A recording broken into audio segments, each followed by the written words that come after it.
অনেকগুলো প্রশ্ন আছে আমাদের বোনদের, মাশাআল্লাহ। আমি চেষ্টা করছি প্রশ্নগুলোর উত্তর দেওয়ার জন্য। আমার প্রশ্ন হচ্ছে, কিভাবে একজন ভালো মুসলমান হওয়া যায়? মাশাআল্লাহ, খুব সুন্দর এবং চমৎকার একটা প্রশ্ন। আমরা সবাই মুসলমান, নামে মুসলমান, সবাই ভালো মুসলমান না। আল্লাহর খাতায় মুসলমান কতজন, এটা নিয়ে সন্দেহ আছে। ভালো মুসলমান না হলে সে আল্লাহর খাতায় মুসলমান হতে পারবে না। ভালো মুসলমান না হলে সে মুসলমান হয়ে জান্নাতি হতে পারবে না সরাসরি প্রথম চান্সে। ভালো মুসলমান না হলে সে কখনো আল্লাহর প্রিয় বান্দা হতে পারবে না। ভালো মুসলমান হওয়ার জন্য কয়েকটি বিষয় লাগবে। নাম্বার 1, ঈমানটা বিশুদ্ধ থাকতে হবে। ঈমানটি কি থাকতে হবে? বিশুদ্ধ থাকতে হবে। আপনাদের এই এলাকাতে, চট্টগ্রামে বিশেষ করে, আমাদের অনেক মুসলমান ভাইরা আছেন, অনেক মুসলমান বোনরা আছেন, সন্তান হয় না। আল্লাহর কাছে দোয়া করে, ঠিক আছে, কিন্তু আবার মাজারেও যায়। যে মাজারে কিছু মান্নত করে, কিছু টাকা পয়সা দেয়, মাজারে গিয়ে অনেকে সিজদা দেয়, অনেকে মাজারে যিনি শুয়ে আছেন তার কাছে বলে, বাবা আমাকে একটা ছেলে দিও, আমার একটা ছেলে সন্তান দরকার। আছে না? না, এগুলা সাথে সাথে ঈমান নষ্ট হয়ে যাবে, সাথে সাথে ঈমান নষ্ট হয়ে যাবে। ভালো মুসলমান তো পরের কথা, আপনার যদি ঈমান নষ্ট হয়, আপনার যদি আকীদা খারাপ হয়, আপনার যদি বিশ্বাসটা নষ্ট হয়, তাহলে আপনার ওই যে একেবারে মূলটাই শেষ। আপনার নেকামলে করে কোনো লাভ হবে না। এই জন্য ভালো মুসলমান হওয়ার জন্য প্রথম চ্যালেঞ্জ হলো ঈমানটাকে ঠিক রাখা, বিশ্বাসটা ঠিক রাখা। আল্লাহর একত্ববাদ স্বীকার করার মানে হলো আল্লাহর সাথে কারো শরীক সাব্যস্ত না করা। এখন আপনার দোয়া করতে হবে। কার কাছে দোয়া করবেন? আল্লাহর কাছে। আমাদের প্রিয় নবী সাল্লাল্লাহু আলাইহি সাল্লাম তার প্রিয় সাহাবী আব্দুল্লাহ ইবনে আব্বাস রাদিয়াল্লাহু তাআলা আনহু 9 বছর বয়স তখন তাকে আদর করে, স্নেহ করে হাত দিয়ে বললেন, কাঁধে হাত রেখে বললেন, ইযা সাআলতা ফাসআলিল্লাহ ওয়া ইযা ইসতাআনতা ফাসতাইন বিল্লাহ। তোমার যদি কিছু চাওয়া লাগে আল্লাহর কাছে চাইবা, সাহায্য চাওয়া লাগে আল্লাহর কাছে সাহায্য চাইবা। চাওয়া, সাহায্য চাওয়া, এগুলো আল্লাহ ছাড়া অন্য কারোর কাছে অলৌকিক সাহায্য চাওয়া যাবে? তাহলে কোনো মাজারের কাছে আমরা সন্তান চাইবো না, আল্লাহর কাছে চাইবো? আল্লাহর কাছে চাইবো। ঠিক একইভাবে আমার দোয়া, আমার ইবাদত বন্দেগী, এটা মাজারে করার জিনিস না। এগুলো আরশের মালিকের কাছে পেশ করতে হবে। মাজারে যিনি শুয়ে আছেন উনি নিজেও আল্লাহর বান্দা, নিজেও আল্লাহর গোলাম, উনি নিজেও আল্লাহর কাছে মুখাপেক্ষী। আপনি গোলামের কাছে কেন চাইবেন? মালিকের কাছে চাইবেন। আল্লাহ বলেছেন, উদউনি আস্তাজিব লাকুম, তোমরা আমার কাছে দোয়া করো, আমি তোমাদের দোয়া কবুল করব। অতএব দোয়া করতে হবে কার কাছে? আল্লাহর কাছে। ভালো মুসলমান হওয়ার জন্য ঈমান ঠিক রাখতে হবে। ঈমানের মধ্যে কোনো শিরিক থাকতে পারবে? অন্ধের মতো আনুগত্য কোনো দলের করবেন, কোনো ব্যক্তির করবেন? অন্ধের মতো আনুগত্য, সব কথা শুনবো, এটা কার হবে? শুধুমাত্র আল্লাহর। আর সবার এই বেলা এটা চলবে না। এমনকি আমিও যদি কথা বলি, কোনো আলেমও যদি কথা বলে, তার যদি ভালো কোনো কথা হয় সেটা নিবেন। কোনো কথা যদি খারাপ মনে হয়, কোরআন হাদিসের বিরুদ্ধে যায়, তিনি বললেও আপনি সেটা মানবেন। এর নাম হলো মুসলমান। ঈমান ঠিক থাকতে হবে যে আমি কার গোলামি করব, কার কথা শুনবো, কার আনুগত্য করব, কার কাছে দোয়া করব, শুধু আল্লাহর। তিনি ছাড়া আর কেউ হতে, তার সাথে আর কাউকে শরীক সাব্যস্ত করা যাবে। ঈমানটাকে ঠিক করতে হবে ভালো মুসলমান হওয়ার জন্য। 1 নাম্বার 2, ভালো মুসলমান হওয়ার জন্য 5 ওয়াক্ত নামাজ সুন্দর করে, ভালো করে বুঝেন। 5 ওয়াক্ত নামাজ শুধু পড়লে হবে না। কিভাবে পড়তে হবে? সুন্দর করে। নামাজ সুন্দর কিভাবে করবেন? 2 ভাবে করবেন। নাম্বার 1, সময় হওয়ার পর দেরি না করে যত তাড়াতাড়ি সম্ভব নামাজ পড়বেন। অনেকে নামাজ পড়ে শেষ হতে যায়। বিশেষ করে আমাদের মা বোনদের মধ্যে এই রোগ আছে। জোহরের নামাজটা বেশিরভাগ মহিলারা আমাদের দেশে পড়ে হলো দুপুর 3টার পরে, 3:30টার পরে। কেন? কারণ ঘর বাড়ির কাজকাম সামালেন, রান্না বাড়ি করে সব গোছান, ছেলে মেয়েদেরকে খানা দেন, স্বামীরে খানা দেন, নিজে গা গোসল ধন, সব ঝামেলা সারতে সারতে 3টা 3:30 বেজে যায়। এরপরে যে উনি আসরের সময় গিয়ে জোহর পড়েন। ঠিক না ঠিক? অথচ নবী করিম সাল্লাল্লাহু আলাইহি ওয়াসাল্লাম বলেছেন, সবচেয়ে উত্তম আমল হলো as-salatu li awwali waqtiha, আউয়াল ওয়াক্তে নামাজ পড়া। এটা হলো সবচেয়ে উত্তম আমল। এজন্য ভালো মুসলমান হওয়ার জন্য নামাজ শুধু পড়লেই হবে না, 5 ওয়াক্ত নামাজ তো পড়তেই হবে। সেটা পড়তে হবে সুন্দর করে, অর্থাৎ প্রথম সময়ে দেরি না করে, আর দ্বিতীয়ত হলো ধীরে ধীরে, আস্তে আস্তে। যত ধীরে ধীরে নামাজ পড়বেন তত নামাজের কোয়ালিটি বাড়বে, আর যত তাড়াহুড়া করে পড়বেন তত নামাজের কোয়ালিটি কমবে। নামাজি হিসেবে সবচেয়ে ভালো নামাজি কে? আপনার ডানে বামে, আপনার মসজিদে, আপনার কাতারে, আশেপাশে খেয়াল করবেন। আমাদের মা বোনরা নিজেদের মধ্যে খেয়াল করবেন, যেই মানুষটার নামাজে দেখবেন রুকুতে সবচেয়ে বেশি সময় লাস্টিং করে, রুকু থেকে দাঁড়ায় তিনি সবচেয়ে বেশি অপেক্ষা করেন, সিজদা খুব ধীরে ধীরে যান, যে সিজদায় আবার অনেক সময় ধরে তাসবিহ পড়ে সুবহান রাব্বিয়াল আলা, লম্বা সময় নিয়ে সিজদা পড়েন, এরপর সিজদা থেকে উঠে সোজা হয়ে আবার অনেক সময় অপেক্ষা করেন, আবার আস্তে করে সিজদা দেন। এভাবে নামাজের কাজগুলো যে যত আস্তে আস্তে করবে তার নামাজের ওজন, নামাজের মূল্য, নামাজের ওয়েট তত বেশি হবে। এই জন্য ভালো মুসলমান হওয়ার জন্য ইমানটাকে বিশুদ্ধ করতে হবে, ইমান বিধ্বংসী বিষয় থেকে বাঁচতে হবে। অনেক মুসলমান ইমান আনার পরে এমন কথা বলে ইমান চলে যায়। আল্লাহর আইনের বিরুদ্ধে, আল্লাহর বিধানের বিরুদ্ধে যদি কেউ বলে, সেটা আমার পছন্দের দলও যদি বলে, মানা যাবে? ইমান চলে যাবে, সোজা কথা। তাগুতকে যদি আপনি বন্ধু বানান, ইমান চলে যাবে। অতএব ইমান ঠিক করতে হবে। এক, দুই নম্বর হলো নামাজ ঠিক করতে হবে। ভালো মুসলমান হলে কি করতে হবে? নামাজ ঠিক করা মানে দুইটা বলেছি, এক হলো সময় মতো পড়বেন দেরি না করে, আর দ্বিতীয়ত হলো ধীরে স্থিরতার সাথে পড়বেন। ঠিক করবেন তো ইনশাআল্লাহ? আচ্ছা, 3 নম্বর কাজ হলো ভালো মুসলমান হওয়ার জন্য উপার্জন থাকতে হবে হালাল। উপার্জন কি থাকতে হবে? হালাল। আমাদের মা বোনরা আছেন এখানে, আপনাদেরকে বলছি, আপনারা আপনাদের স্বামীদেরকে, বাবাদেরকে, সন্তানদেরকে উৎসাহ দিবেন। আপনারা যদি সঠিক হয়ে যান তাহলে আল্লাহর জমিনে সব সোজা হয়ে যাবে। আপনারা যদি আপনাদের সন্তানদেরকে বলেন, বাবারা হালাল উপার্জন করে নিয়ে আসবা, প্রয়োজনে ডাল ভাত খেয়ে বেঁচে থাকবো, গোশ মাছ খাবো না, কিন্তু হালাল উপার্জন করবা বাবা। অন্যের ছেলে মেয়েরা বিল্ডিং হাঁকায়, গাড়ি হাঁকায়, টাকা পয়সা চকচকে দেখা যায়, আমার দরকার নাই বাবা, হালাল যদি করতে পারো, ব্যবসা বাণিজ্য করে আলহামদুলিল্লাহ করো, আর না হলে আমার দুর্নীতি করে ঘুষ, চুরি, ডাকাতি, এই সমস্ত মানুষের হক নষ্ট করে পয়সা আনবা না, আমরা কষ্ট করে থাকবো। এটা যদি আপনি করতে পারেন, আপনি ভালো মুসলমান হতে পারবেন। এটা খুব কঠিন কাজ, কিন্তু নামাজ পড়াও সোজা, ইমান রাখাও সোজা, রোজা রাখাও সোজা, পর্দা করাও সোজা, কোরআন তেলাওয়াত করাও সোজা, ওয়াজ শোনাও সহজ। এই যুগের সবচেয়ে কঠিন কাজ হলো আমার উপার্জনটা সব টন টন করে বাজবে। বাজা বুঝেন? এত হালাল হবে যে সেখানে কোনো ভেজাল থাকবে, চেষ্টা করা যাবে না ইনশাআল্লাহ। এটা মুশকিল হলো কি জানেন? এটা করতে গেলে যুদ্ধ করা লাগে নিজের সাথে, কারণ আশেপাশে সবাই 2 নম্বর পথে টাকা পয়সা কামায় আঙ্গুল ফুলে কলা গাছ হয়ে যায়। এটা দেখে আপনার মা বাপ বলবে, আপনার স্বামী, আপনার স্ত্রী বলবে, আপনার বন্ধু বান্ধব বলবে, ছেলে মেয়ে বলবে, তুমি কি করো, আরে দুধ করো, পরে আল্লাহকে রাজি করে নেওয়া যাবে। এগুলো ভুল। ভালো মুসলমান হওয়ার জন্য উপার্জন হারাল, এটা থেকে বেঁচে হালাল উপার্জন থাকতে হবে ইনশাআল্লাহ। হালাল উপার্জন না থাকলে কোনো ভালো মুসলমান হওয়ার কোনো সুযোগই নেই, দোয়াই কবুল হবে না, সোজা কথা। ওই শরীরই জান্নাতে যাবে না, নবী সাল্লাল্লাহু আলাইহি ওয়াসাল্লাম বলেছেন, যে শরীর হারাম দ্বারা গঠন হয়েছে। এই জন্য চ্যালেঞ্জ নিতে হবে মুসলমান যুবকদেরকে, যুবতীদেরকে, সবাইকে, যে আমরা হারাম আমাদের শরীরে প্রবেশ করাবো। ভালো মুসলমান হওয়ার জন্য 3 নম্বর পয়েন্ট বলেছি হালাল উপার্জন হওয়া। 4 নম্বর পয়েন্ট হলো আচরণ ভালো হওয়া। আজকাল দেখবেন অনেক নামাজি কালামি মুসল্লি পাওয়া যায়, কিন্তু আচরণ খারাপ, ব্যবহার খারাপ, অধিকার নষ্ট করে শ্রমিকের, অধিকার নষ্ট করে কাজের লোকের, অধিকার নষ্ট করে বউয়ের, শাশুড়ির অধিকার নষ্ট করে, শ্বশুরের অধিকার নষ্ট করে, শ্বশুর শাশুড়ি হয়ে বউয়ের অধিকার নষ্ট করে, স্বামী হয়ে স্ত্রীর অধিকার নষ্ট করে, স্ত্রী হয়ে স্বামীর অধিকার নষ্ট করে, বন্ধু হয়ে বন্ধুর অধিকার নষ্ট করে, প্রতিবেশী হয়ে প্রতিবেশীর অধিকার নষ্ট করে, এমনকি মুসলমান হয়ে প্রতিবেশী অমুসলমান তারও অধিকার নষ্ট করে। প্রতিবেশী অমুসলমান হলে তার অধিকার আছে না নাই? কিরকম অধিকার জানেন? আব্দুল্লাহ ইবনে ওমর রাদিয়াল্লাহু তাআলা আনহু, নবী করিম সাল্লাল্লাহু আলাইহি ওয়াসাল্লামের একজন প্রিয় সাহাবী, ওনার বাড়িতে একবার ছাগল জবাই হয়েছে, খাওয়া দাওয়া করবেন কোনো আনন্দের উপলক্ষ। তো উনি ওনার পরিবারের লোকদেরকে বললেন, আমাদের পাশের বাসায় যে ইহুদি আছে তার বাসায় কি গোশত পাঠানো হয়েছে ছাগল থেকে? 2 বার জিজ্ঞাসা করলেন। তখন বাসার লোকরা বলল, না, পাঠানো হয়নি। তখন তিনি বললেন, আমি তো নবী করিম সাল্লাল্লাহু আলাইহি ওয়াসাল্লামের কাছ থেকে শুনেছি যে প্রতিবেশীর অধিকার এত বেশি যে জিবরিল বারবার নবী সাল্লাল্লাহু আলাইহি ওয়াসাল্লামকে প্রতিবেশীর ব্যাপারে সাবধান করতে করতে নবী সাল্লাল্লাহু আলাইহি ওয়াসাল্লাম বলেছেন, আমার তো আশঙ্কা হয় কখন না জিবরিল এসে বলে যে তোমার মরার পর তোমার সম্পদে ভাগ পাবে প্রতিবেশী। এই কথা বলে কিনা আমি সে আশঙ্কায় ছিলাম, মানে এত প্রতিবেশীর হক। এমনকি অমুসলমান হলেও ইহুদির চাইতে বড় শত্রু মুসলমানদের আর কেউ না। আল্লাহ কোরআনে বলেছেন, লা তাজিদান্না আশাদ্দান নাসি আদাওয়াতান লিল্লাযিনা আমানু আল ইয়াহুদ, ঈমানদারদের জন্য সবচেয়ে বেশি শত্রু পাবা তোমরা ইহুদিদেরকে।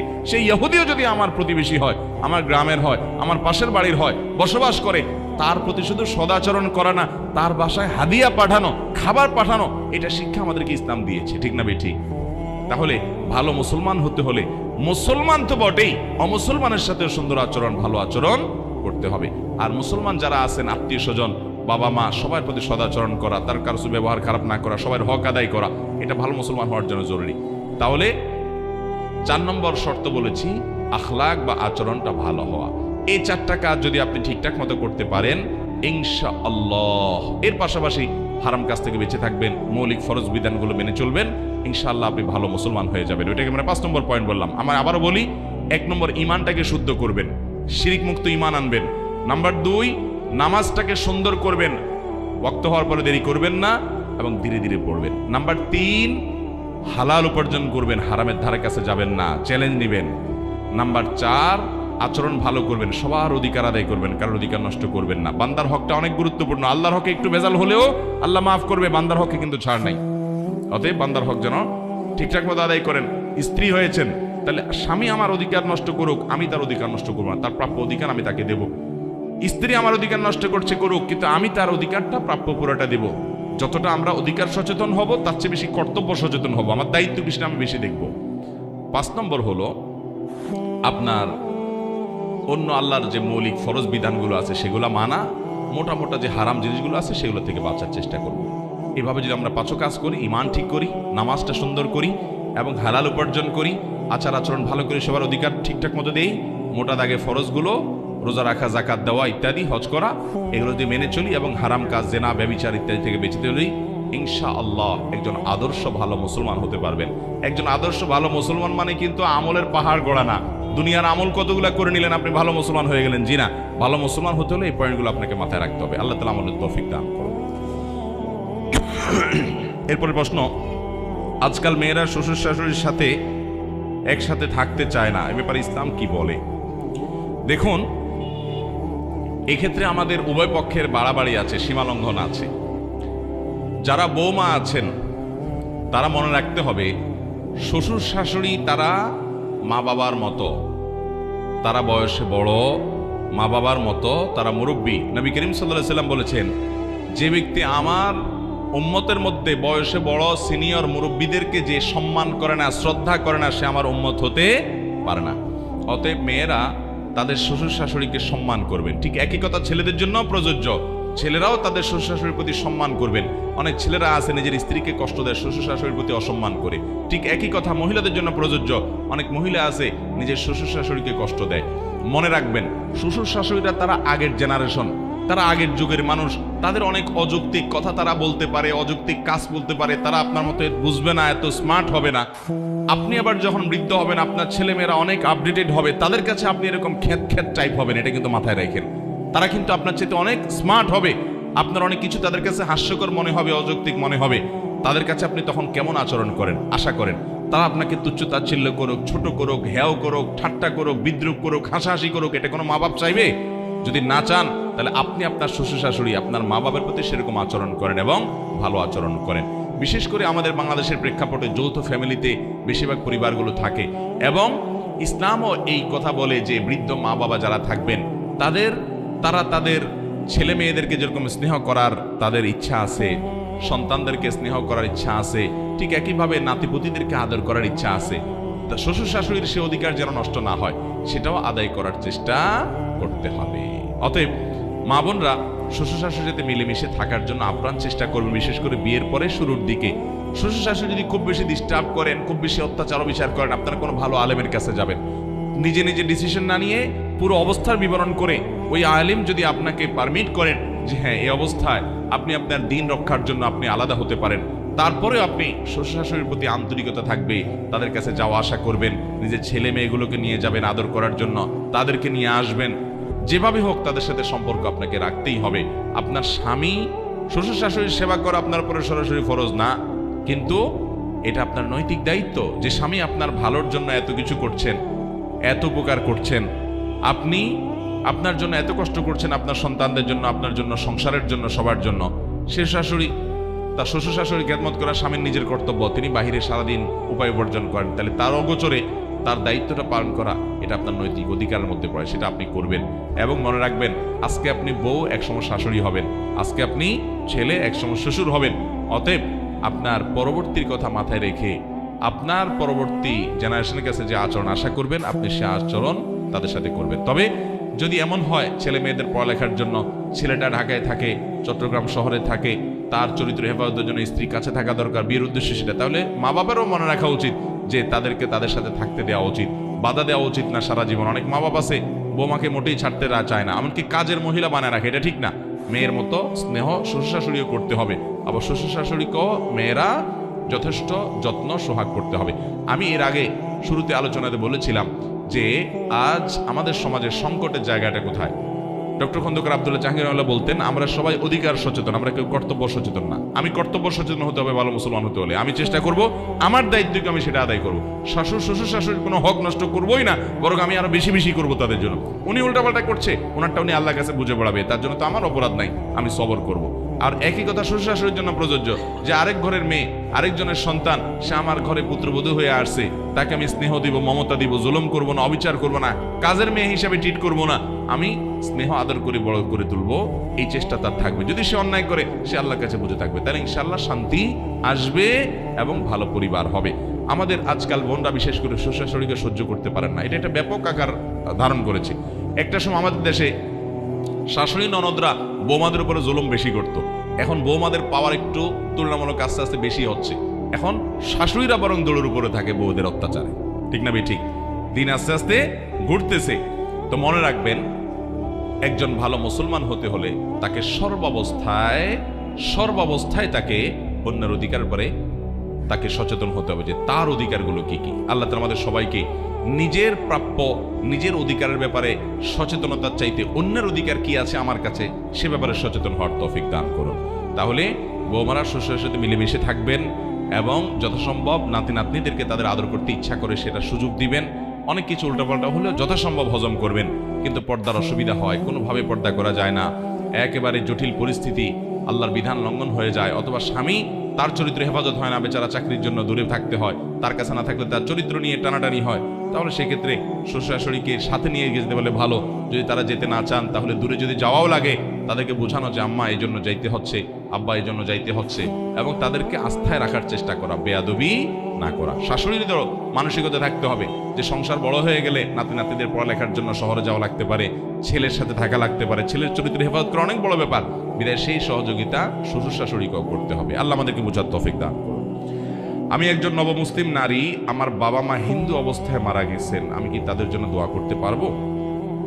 দরকারি প্রশ্ন। আমাদের এই বোন নবমুসলিম, ইসলামে এসেছেন, আল্লাহ তাআলা তাকে ইসলামের উপরে অটল অবিচল থাকার তৌফিক দান করুন।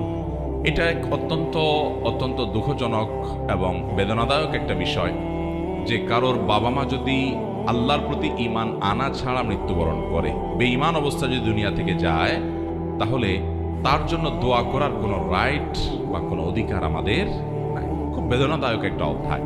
কেন দোয়া করা যাবে না? কারণ আল্লাহ রাব্বুল আলামিন কোরআনে পরিষ্কারভাবে নিষেধ করেছেন যে মানুষগুলো মুশরিক অবস্থায় মারা গেছে, তোমরা কোশ্চিন কালেও, নবী করিম সাল্লাল্লাহু আলাইহি ওয়াসাল্লামকে আল্লাহ বলেছেন আপনি কোশ্চিন কালেও তাদের জানাজা পড়বেন না, অর্থাৎ তাদের জন্য দোয়া করবেন না। নবী করিম সাল্লাল্লাহু আলাইহি ওয়াসাল্লামের চাচা আবু তালেব, তিনি নবী সাল্লাল্লাহু আলাইহি ওয়াসাল্লামকে সারা জীবন আদর যত্ন দিয়ে, সোহাগ দিয়ে, স্নেহ মমতা দিয়ে বড় করে তুলেছেন। এমনকি তিনি কাফের থাকা সত্ত্বেও কাফেররা যাতে নবীজির গায়ে আঁচড় দিতে না পারে সেজন্য কিন্তু আগলে রেখেছেন। হিজরতের সময়ের একটা ঘটনা, সুবহানাল্লাহ, কত স্যাক্রিফাইস করেছেন, কত আদর নবী সাল্লাল্লাহু আলাইহি ওয়াসাল্লামকে করেছেন। উনি যতদিন বেঁচে ছিলেন, নবীজির দিকে তাকানোর, চোখ তুলে তাকানোর সাহস মক্কায় কোনো কাফেরের ছিল না। উনি দুনিয়া থেকে চলে গেছেন, সকল অত্যাচার অবিচারের স্টিম রোলার নেমে এসেছে নবী করিম সাল্লাল্লাহু আলাইহি ওয়াসাল্লামের উপরে। এমনকি নবী করিম সাল্লাল্লাহু আলাইহি সাল্লাম তিনি তার জীবদ্দশার একেবারে শেষ মুহূর্তে পর্যন্ত তিনি তার এই চাচাকে ফিল করেছেন, অনুভব করেছেন। মৃত্যুর আগ মুহূর্ত পর্যন্ত মাথার কাছে বসে বলেছেন, চাচা আপনি একটু আল্লাহর প্রতি একবারের জন্য আপনি বলেন, আমাকে কানে কানে বলেন, বাস আমি আল্লাহর কাছে আপনার জন্য সুপারিশ করতে পারবো, আপনি অন্তত অ্যাকাউন্টটা ওপেন করে দিয়ে যান। কিন্তু তিনি শেষ পর্যন্ত সেটাও করেন নাই। দেখেন, নিজের এরকম আদরের চাচার জন্য বন্ধু দোয়া করতে পারেন নাই। এটা একটা পরীক্ষার বিষয়, এটা একটা ইমানি পরীক্ষার বিষয় যে আল্লাহর বিধান আমি মেনে নিতে পারছি না। আপনারা হয়তো মনে করবেন যে বাবা মা, কিন্তু আমার বাবা মা যদি ইমান হারা হয়ে যায়, আল্লাহ না করুন বেঈমান হয়ে মারা যায়, আমি আল্লাহর কাছে তাদের জন্য সুপারিশ করার আর কোনো ইখতিয়ার আমার কাছে থাকে না। আল্লাহর কাছে তাদের বিষয়টাকে ন্যস্ত করতে হবে এবং নিজের নেকামলের দিকে মনোনিবেশ করতে হবে। তবে হ্যাঁ, যদি অমুসলিম বাবা মা বেঁচে থাকেন, তাহলে আল্লাহ তাআলা তাদের ব্যাপারে বলেছেন ওয়াসাহিবুহুমা ফিদ দুনিয়া মারুফা, তাদের সাথে সদাচরণ করতে হবে। অন্য ধর্মের হলেও তাদের প্রতি সদাচরণ করতে হবে। অনেকে বলে আমার বাপ মা মাজার পূজা করে, এটা করে সেটা করে। আমি বলি যাই করুক না কেন, আপনার মা বাবার প্রতি আপনি দুর্ব্যবহার করতে পারবেন না, শ্রদ্ধা আপনাকে জ্ঞাপন করতে হবে। মোবাইলে বিবাহ হয়েছে, স্বামী বিদেশে আছেন, প্রায় 2 বছর হয়ে গেছে, এখন স্ত্রী চাইতেছেন স্বামী ছেড়ে অন্যত্র বিবাহ বসতে, এটা কি সঠিক হবে কিনা? দেখুন, বিয়ের পর পুরুষরা দীর্ঘদিন বিদেশে থাকা শরিয়াত দৃষ্টিকোণ থেকে এটা প্রশংসনীয় বিষয় নয়, স্ত্রীকে রেখে বিদেশে থাকা।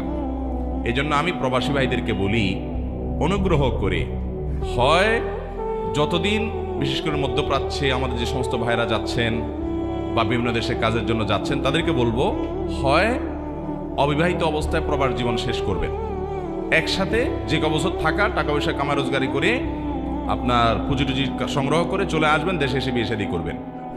আর না হয় বউকে বিদেশ নিয়ে যাবেন, দুটার একটা। বউকে দেশে রেখে আপনি বিদেশে পড়ে বছরকে বছর প্রবাসে থাকবেন, এটা কখনো ইসলামের দৃষ্টিতে ভালো জিনিস হতে পারে। স্ত্রীর অধিকার আছে না নেই? এভাবে দেখা যায় স্ত্রী সে খারাপ পথে চলে যায়, অনেক সময় সে গুনাহের দিকে চলে যায়, চরিত্র নষ্ট হয়ে যায়, ছেলে মেয়েগুলো নষ্ট হয়ে যায়। সবচেয়ে বড় সম্পদ ছেলে মেয়ে। টাকার লোভ এত মারাত্মক। আমি অনেক প্রবাসী ভাইদেরকে দেখেছি এবং বলেছি, ভাই কত বছর আছেন মালয়েশিয়াতে, জাপানে, সৌদি আরবে, যেখানেই গেছি আমি প্রবাসী বাংলাদেশি ভাইদের যা মনে হয়েছে যাকে লং টাইম আছে, বউ কাছে নাই, তাদেরকে জিজ্ঞেস করি, অনেকে বলে 10 বছর, কেউ বলে 15 বছর, কেউ বলে 20 বছর। আমি বললাম, ভাই এই টাকার নেশার কিন্তু কোনো এন্ডিং নেই, এটার কোনো শেষ নেই। একজন বড় ব্যবসায়ী দেশের শীর্ষস্থানীয় আমাকে একবার বলছিলেন ডেকে, কোনো একটা কথা প্রসঙ্গে, আমার বন্ধু মানুষ, বলছিলেন, হুজুর বলেন তো সবচেয়ে বেশি নেশা কিসের? আমি তো কখনো নেশা করি না, আমি জানবো কেমনি? আপনি একসময় করছেন, আপনি বলতে পারেন। উনি একসময় করতেন, এখন ভালো হয়েছে। পরে আমাকে বললেন, হুজুর আপনি বুঝেন না আমার প্রশ্ন, আমি ওই নেশার কথা বলি নাই, এই ইয়াবা, অমুক তমুক, বিভিন্ন মাদক, এগুলোর নেশা এমন কি নেশা? পৃথিবীতে সবচেয়ে বড় নেশা হলো টাকার নেশা। এই নেশাটা এত মারাত্মক, কেন কামাই করে, যে কামাই করে সেও জানে না, নেশা হয়ে যায়। হালাল হারাম বাজ বিচার না। হ্যাঁ, হালাল টাকার অনেক দরকার আছে। আপনি ব্যবসা বাণিজ্য করে কোটি কোটি টাকা কামাই করেন, হালাল, এটা দরকার আছে না নেই? যত বেশি হবে আপনি তত বেশি আল্লাহর কাজ করতে পারবেন, কিন্তু হারাম টাকার 1 টাকারও দরকার নাই। তো যাই হোক, প্রবাসে যারা আছেন তারা স্বামীর হিসাবে স্ত্রীর অধিকারের দিকে খেয়াল রাখবেন। এখন কথা হলো, প্রবাসের স্বামী যদি 2 বছরের জায়গায় 3 বছরও থাকেন, তো আমি যেটা বলছিলাম, প্রবাসে যদি স্বামী 2-4 বছর পড়েও থাকে, এই জন্য স্ত্রী চাইলে আরেক জায়গায় চলে যেতে পারবে না। যদি যেতে হয়, বিয়ে হয়ে থাকলে তার কাছ থেকে তালাক নিতে হবে। তার কাছ থেকে নিতে হবে, তালাক নিতে হবে। তালাক নেওয়ার পর এরপর তিনি অন্যত্র বিবাহ বন্ধনে আবদ্ধ হতে পারবেন। চাইলে আর যা চলে যাবেন, এত সহজ না। এরপরে প্রশ্ন হলো, স্ত্রীর যদি নেশা পরিমাণ স্বর্ণ বা সম্পদ থাকে, তাহলে সে সম্পদের জাকাত কি স্বামীর টাকা থেকে পরিশোধ করতে হবে, নাকি স্ত্রীর সম্পদ থেকে জাকাত পরিশোধ করতে হবে? দেখুন, স্ত্রীর যদি স্বর্ণ থাকে, গহনা থাকে, জাকাত দেওয়ার মতো নেশা পরিমাণ হয়, তাহলে এটার জাকাত স্ত্রীকেই দিতে হবে যদি এটার মালিক স্ত্রী হয়। আর যদি মালিক স্ত্রী না হয়, স্বামী মালিক হয়, তাহলে স্বামীকে দিতে হবে। এখন একটা জটিলতা হলো, আমাদের দেশে মহিলাদের যে গহনা, এটার মালিক আসলে কে, এটা বলা খুব কঠিন। বলেন তো, বউয়ের যে স্বর্ণ গহনা আছে, এগুলার মালিক কে? বউ নিজে না স্বামী? মহিলা নিজে? আচ্ছা, মহিলা যদি নিজে ওইটার মালিক হয়, মহিলা চাইলে কি বিক্রি করে ফেলতে পারবে? উত্তর দেন তো। মালিক হলে তো ওনার চাইলে উনি বিক্রি করতে পারার কথা, কিন্তু পারবে?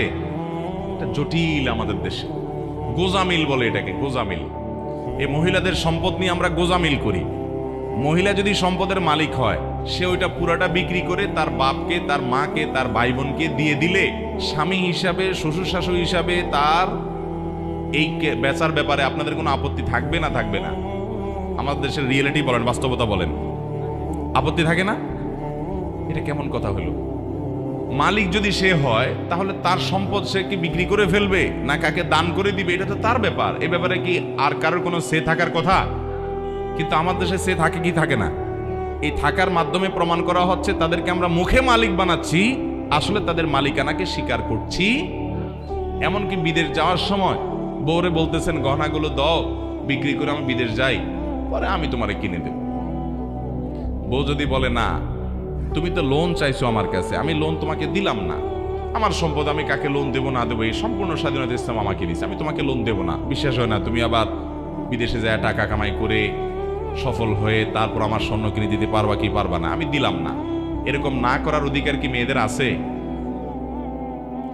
আরে শরীয়ত তো অধিকার দিছে, আমাদের সমাজে কি এরকম অধিকার দেওয়া হয়? যদি সে মালিক হয়, তাহলে তার সে অধিকার থাকার কথা কি কথা না? এই জন্য আমি বলি, মহিলাদের স্বর্ণ গহনা নিয়ে আমাদের দেশে একটা বিরাট গোজামিল আছে। এই অর্নামেন্টগুলোর মালিক আসলে বেচারীরা কিনা, আমরা মুখে বলি, বাস্তবে তাদেরকে সেটার মালিক বানায় না। এটার জন্য আমি বলি, শুনেন, স্বামী হিসাবে আপনি স্ত্রীকে গহনা দিলে হয় পরিষ্কার করে বলে দিবেন, এটা তোমাকে আমি গিফট দান করে দিয়ে দিলাম, হাদিয়া দিলাম, উপহার দিলাম, আর মোহর হিসাবে দিলে এটা তো তার প্রাপ্য অধিকার, এটা তুমি মালিক। এরপরে সে এটা যা খুশি তা করবে, সেই অধিকার তাকে দিতে হবে। তাহলে এই স্বর্ণের জাকাত ওই মহিলাকেই দিতে হবে, যেহেতু তিনি মালিক।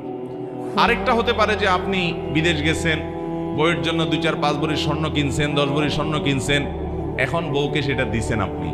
আবার আপনার যখন দরকার হবে জমি জমা কিনবেন বা বিদেশে যাবেন, তখন আবার বিক্রি করে ফেলবেন, এরকম উদ্দেশ্য আপনার যদি থাকে, তাহলে স্ত্রীকে দেওয়ার সময় বলবেন, এটা তোমাকে দিলাম, তুমি ব্যবহার করো, মালিক আমি, যখন ইচ্ছে তখন বিক্রি করে ফেলবো। এরকম বললে বউ বলবে, তাহলে এটা দেওয়ার দরকার কি, আর তোমার স্বর্ণই দরকার নাই আমার। এই জন্য পুরুষরাও গোজামিল করে, মনে একটা রাখে, বাইরে আরেকটা বলে, চিটারি করে, বলে তোমাকে দিয়ে দিছি গো, তুমি ব্যবহার করো, আসলে বিক্রি করে ফেলবে চান্স পাইলে। এই 2 নম্বরই পুরুষরা করে, কি করে না। ইসলাম কিন্তু লেনদেনের ক্ষেত্রে পরিষ্কার হতে বলে, একদম পরিষ্কার হতে হবে, হোক সে স্ত্রী, হোক সে বাবা মা। এই একই সমস্যা প্রবাসীদের বাবা মার সাথেও হয়। বিদেশ থেকে টাকা পাঠায়, বাপে জমি কিনে, আব্বা আব্বা আপনার নামে নেন, আপনার নামে নেন, কিন্তু উদ্দেশ্য হলো আমার জমি আপনার নামে রাখেন আর কি, বাপরে খুশি করে। এরপরে বাপ মা মরার পরে ছোট ভাই বোন এসে বলে, বাপের নামে জমি যেহেতু ভাগ আমরাও পাবো। বেজাল লাগে, লাগে কি লাগে না। এই জন্য লেনদেনের মধ্যে কোনো ধানাই পানাই, কোনো ছলছাতুরি, কোনো ঝাপসা রাখা উচিত না। লেনদেন করতে হবে পরিষ্কারভাবে, এবং এটাতে কারোর মনে কষ্ট রাখা উচিত না। সেটা মূর্খতা যদি কেউ মনে কষ্ট রাখে, খুললাম খোলা হওয়া উচিত এবং পরিষ্কার হওয়া উচিত। যাই হোক, যেটা বলছিলাম, মহিলারা তাদের গহনার ব্যাপারে আপনার তারা যে গহনাগাতি এগুলোর জাকাত দিবে, তারা যদি নিজেরা মালিক হয় তারা জাকাত দিবে, আর স্বামী মালিক হলে স্বামী জাকাত দিবে। এখন কত হলো, মহিলারা জাকাত দিবে কোত্থেকে? আরেক প্রশ্ন, টাকাটা পাবে কই? তাদের উপার্জন নাই। এটার উত্তর হলো, মহিলাদেরকে মহরের মাধ্যমে টাকার মালিক শরীয়ত বানাইছে না বানায় নাই? এখন মহিলা যদি নিজের মহরের টাকা নিজে না নেয়, স্বামীরে মাফ করে দেয়, তো সে নিজের পানি যে কুড়াল দিছে। মহিলাকে বাবা মায়ের পরিত্যক্ত সম্পদ ইসলাম অধিকার দিছে না দেয় নাই? আবার তিনি ঘরোয়াভাবে চাইলেও নিজে অনেক উপার্জন করতে পারে পর্দার মধ্যে থেকেও। তাহলে তাদের উপার্জন অনেক মাধ্যম আছে। স্বামীর কাছ থেকে হাত খরচ স্বরূপ, উপহার স্বরূপ টাকা পয়সা নিতে পারে, এগুলো থেকে তিনি জাকাত আদায় করবেন। আর যদি এগুলো তার না থাকে, স্বামীকে রিকোয়েস্ট করেন, স্বামী তার হয়ে জাকাত আদায় করেন, তাতেও আদায় হয়ে যাবে। কিন্তু তাকে জানাবে যে ঠিক আছে, তোমার গহনা জাকাত আমি দিয়ে দিলাম। স্বামী স্ত্রীর মধ্যে আমাদের দেশে আলহামদুলিল্লাহ বন্ডিং বোঝাপড়া থাকে বেশিরভাগ ফ্যামিলিতে। স্বামী বললো ঠিক আছে, আমি তোমার স্বর্ণের জাকাত দিয়ে দিলাম, বা স্বামীকে বললো আমার জাকাতটা তো আসছে দিয়ে দিও, স্বামী দিয়ে দিল, তাতেও আদায় হয়ে যাবে। মোহতারাম হাজরিন, প্রশ্নে অনেক আছে, প্রশ্ন স্তূপ আছে, কিন্তু আমাদের জুমার সালাতের প্রস্তুতি নিতে হবে। আমার মনে হয় শেষ করা দরকার, যেহেতু আমাদের জুমার আলোচনা শুরু হবে।